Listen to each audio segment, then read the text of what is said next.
che vedi. Che bello, anche stavolta siamo a Goriansko. Yes, Goriansko inizia. Noi siamo un po' in fondo.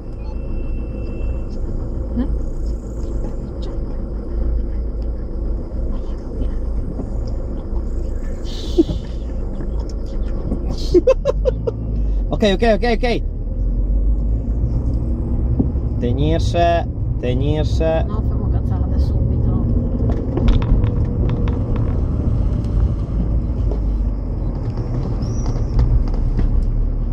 Guarda qua te chiudi così, senza problemi. Che ti vuoi mettere? Beh.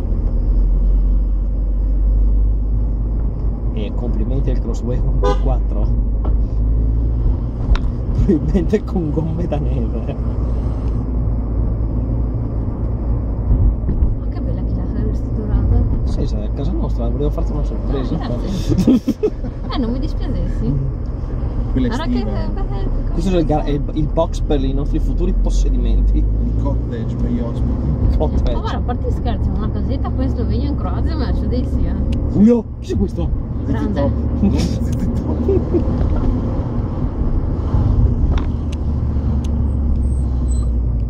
Cioè, qua guarda, la gente se fuori dalle strade, se in strada per vedere passare il corteo. Non sei come da noi che ti manda a quel paese perché te li svegli o te che fa casino.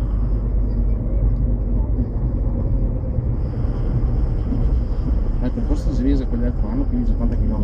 No, non so il percorso del treno, questo è il percorso ridotto di 40-45 km e dovesse essere simile a quelli di 2 o 3 anni fa, perché se andiamo verso questa direzione qua, di solito Ecco, l'officina se la sua. sì, a te la vedi l'officina? Sì. Sì, esatto, quella là. Che è bellissima, è stupenda perché ti te va dentro, ti proprio questa atmosfera Alfa Romeo con divanetti, macchine d'epoca messe in esposizione, particolari in pietra. Come a Milano negli anni 50, no? Praticamente. Parla sloveno e mi nascondo.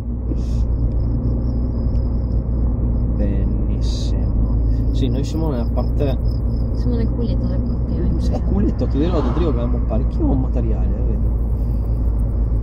Tu di 45 km passo buono, no? Devi aspettare un attimo che la gente trovi il ritmo. Adesso bisogna che tutti quanti, se si instradai, una volta che tutti quanti si instradai. Quante Giulietta però, Sì. ragazzi. Che figa che sei Giulietta. Cioè, fare a Trieste una roba del genere.